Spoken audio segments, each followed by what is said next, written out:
In this lesson, we will explore the Pascal's triangle and its application in binomial expansions. The array of numbers shown below is called Pascal's triangle in honor of French mathematician Blaise Pascal. Each row is generated by calculating the sum of pairs of consecutive terms in the previous row. So if we look at row 0, there's just one term. In row 1, we have 1 and 1. The second row, notice we take 1 plus 1, which is 2. The next row, we take 1 plus 2 is 3. 2 plus 1 is 3. So you can see by the arrows that the sum of the pairs of the consecutive terms in the previous row is what creates the following row. So let's complete row 7 and row 8 following that same pattern. So we have, first term is always 1. We have 1 plus 6, which would be 7. 6 plus 15, which would be 21. 15 plus 20, which is 35. 20 plus 15, which is 35. 15 plus 6, which is 21. 6 plus 1 is 7. And then we end with a 1. Now looking at row A, we would do the same thing. 1 plus 7, which is 8. 7 plus 21, which is 28. 21 plus 35, which is 56. 35 plus 35, so taking that sum, which is 70. 35 plus 21, which is 56. 21 plus 7, which is 28. 7 plus 1, which is 8, ending with a 1. So Pascal found many mathematical uses for the array, especially probability theory. We will look how it applies to the binomial expansion. There are patterns in the expansion of a binomial. So if we're given a binomial, a plus b all to the exponent of n, each term in the expansion is a product of a number from the Pascal's triangle, a power of a and a power of b. The coefficients in the expansions correspond to the numbers in the nth row in the Pascal's triangle. In the expansion, the exponents of a start at n and decrease by 1 down to 0, while the exponents of b start at 0 and increase by 1 up to n. In each term, the sum of the exponents a and b is always n, so whatever that exponent is. If the exponent is n, there will be an n plus 1 terms in the expansion. So let's look at an example of the binomial a plus b all to the exponent of 0. In this case, if we did that, it'd be a to the exponent of 0, b to the exponent of 0. Looking at a plus b to the exponent of 1, that means we would have a to the exponent of 1, b to the exponent of 0, and then next term, a would decrease by 1, so a to the exponent of 0, and b would increase by 1, which is b to the exponent of 1. If you look at that term and you add the exponents, in both cases, the exponent being row 1, exponent 1 from the binomial to the exponent of 1, those terms both have a sum of 1, their exponents. Let's follow that pattern for a plus b all to the exponent of 2. So the first term would start at a to the power of n, which is 2. B to the exponent of 0. The second term, then a would decrease by 1, b would increase by 1, a would decrease by 1, b would increase by 1. But in each of those terms, the sum of their exponents is always 2, which reflects the exponent of 2 in the binomial as well as that row number. So looking at that connection. A to the exponent of 3, b to the exponent of 0, a to the exponent of 2, b to the exponent of 1, a to the exponent of 1, b to the exponent of 2, a to the exponent of 0, b to the exponent of 3. In each case, each term, sum of their exponents is always 3. Looking at row 4, a to the power of 4, b0, a to the power of 3, b to the power of 1, a to the power of 2, b to the power of 2, a to the power of 1, b to the power of 3, a to the power of 0, b to the power of 4. Likewise, row 5, 5, b to the exponent of 0, a to the power of 4, b to the exponent of 1, a to the power of 3, b to the power of 2, a2, b3. So just following that pattern, the one decreases, the other one increases. Okay, so with that, we're going to now expand in example 2, expand the following. X minus 7 all to the exponent of 7.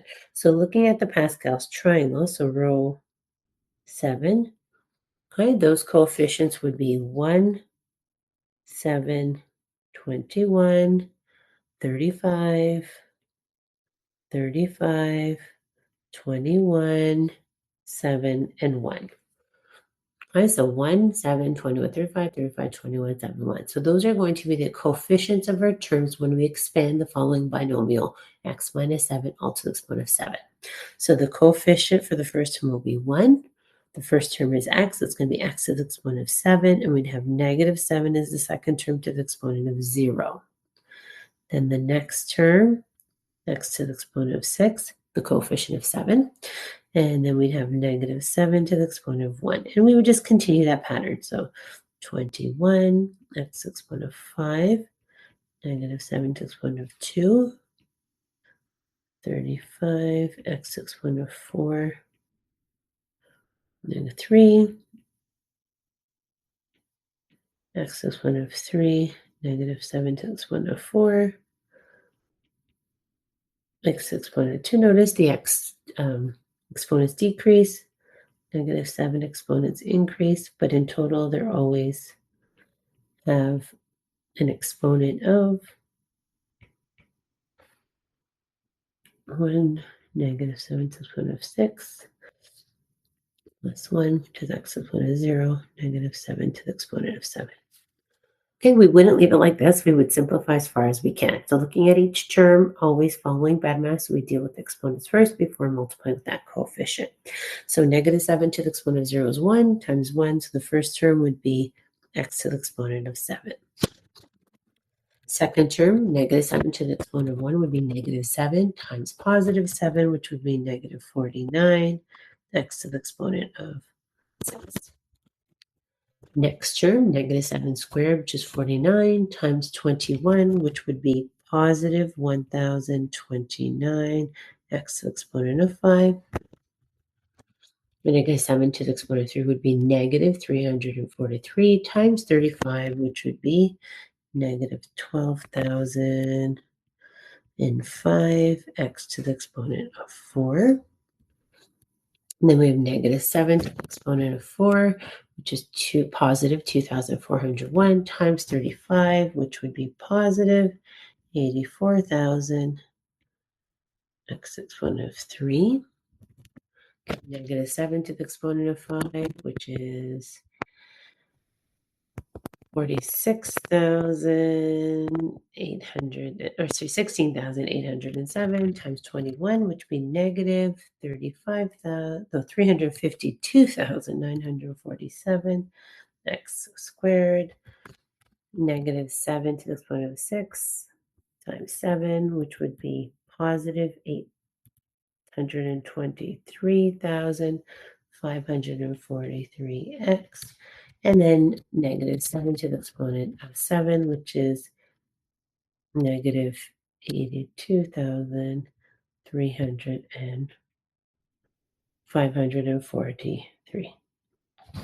Well, there you have it. Okay, so the Pascal's triangle represents the coefficients in front of your terms. Each term, when we expand that binomial, we start with the first term, decreases in exponents as the other term increases with exponents. Okay, looking at example 3, we're going to expand the following using Pascal's triangle. So we know in A we have x minus 1 all to the exponent of 5. Now, since the exponent is 5, we will look to row 5 at the Pascal's triangle to figure out the coefficients. So we're going to say row 5 would be 1, 5, 10, 10, 5, and 1. And those are going to be the coefficients of the terms in the expanded binomial. So the first term, we have a coefficient of 1. We're going to take x to the exponent of 5, negative 1 to the exponent of 0. So remember, first term's exponent is that end value of 5. The second would be 0. And then the first term decreases by 1, while the second term increases. So second term has a coefficient of 5. So x decreases by 1, increase by 1. Then we have 10 decreased by 1, increase by 1. And in total, the sum of those exponents is always that n value of 5. So 3 plus 2 is 5. So we're on the right track. So 10 x exponent of 2, 5 x exponent of 1 plus 1 x exponent of 0. Once we've done that, we simplify. So negative 1 is 1. So the first term is going to be x to the exponent of 5. Second term, negative 1 to the exponent was negative times 5. So it's going to be negative 5x to the exponent of 4, positive 10x to the exponent of 3, negative 10x squared, positive 5x minus 1.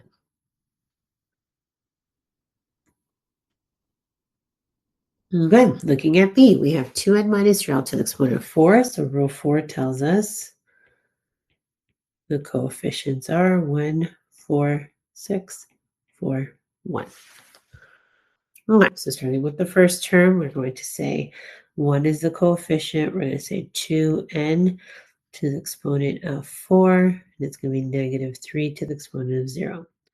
Next term, coefficient of 4, 2n to the exponent of 3, negative 3 to the exponent of 1. Next term, coefficient of 4, 2n to the exponent of 2, negative 3 to the exponent of 2.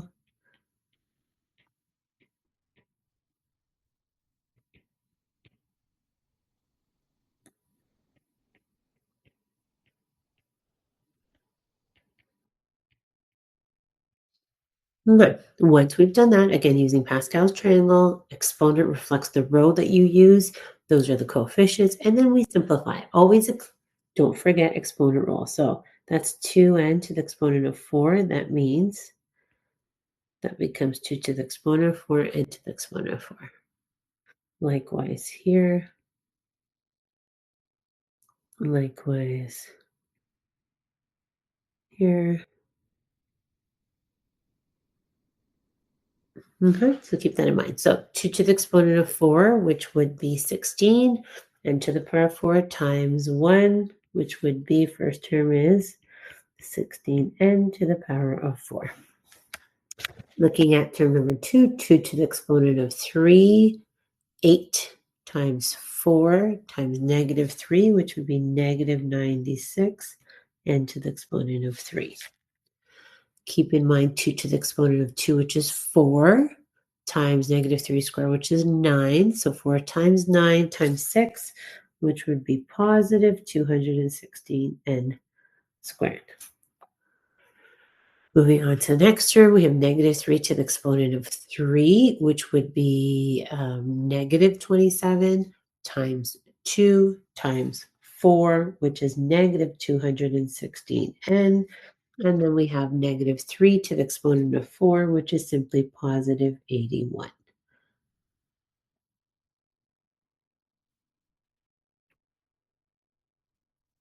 Okay, moving on to C, we have a plus 4b all to the exponent of 3.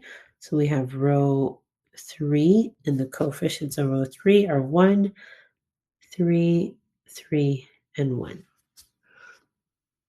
That means coefficient of 1 for my first term is going to be a to the exponent of 3, and 4b to the exponent of 0. 3, which is a to the exponent of 2, 4b to the exponent of 1. A to the exponent of 1, 4b to the exponent of 2, plus 1, a to the exponent of 0, 4b to the exponent of 3. And then we simplify. The first term we know is going to be a cubed. Okay, second term again using exponent rules, power to power to expand that. So 4 to the exponent of 1 times 3, which would be 12. So we would be at 12 a squared b. Again, keep that in mind. This would be 4 squared, which is 16 times 3, which is 48 a b squared. And then 4 to the exponent of 3, which would be 64 be cubed.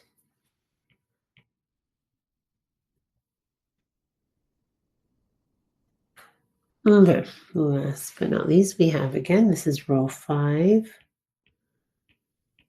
So 1, 5, 10, 10, 5, and 1. My first term we know is 1 coefficient, then we would say 3x to the exponent of 5, negative 2y to the exponent of 0. Second term is 5, so 3x to the exponent of 4, negative 2y to the exponent of 1. Say 3x to the exponent of 3, negative 2y to the exponent of 2, plus 5, 3x to the exponent of 2, negative 2y to the exponent of 3, plus, oops, that was supposed to be 10. Let's change that. Okay. Plus 5, just following the pattern, 3x to the exponent of 1, negative 2y to the exponent of 4, plus 1, 3x to the exponent of 0, negative 2y to the exponent of 5. Okay, and then we simplify. So again, exponent rules, very important because that's where silly mistakes happen. We don't expand properly. So we know 3 to the exponent of 5, which is 243. So the first term is going to be 243 x to the exponent of 5.